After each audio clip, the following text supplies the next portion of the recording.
action.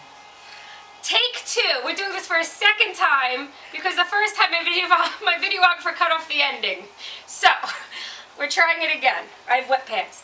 I have been nominated by Pat Murphy and Jackie Pessinante to do the ALS Ice Bucket Water Challenge. It's for a great cause. We'll be donating also, but the people I'm nominating are Kerry Murphy from school, Debbie Durante for the second time because she whipped out the first time she was nominated, Roberto Torres, because I haven't seen you do it yet, and our videographer, Jennifer DiLorenzo. Woo!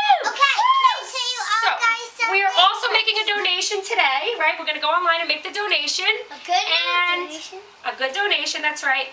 And don't forget, you only have 24 hours to do it, or you too have to donate to ALS. Okay. Oh, so. and can I tell you something? All good luck to all people that do it.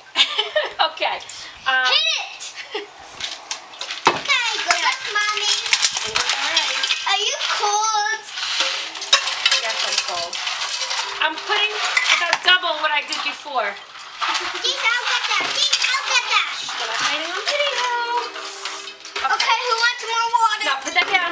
Okay, you ready? Yeah. I'm closer. Oh God, wait a minute. There's like double the amount than there was before. There is. It's completely full. All right, I'm a little scared. Ready?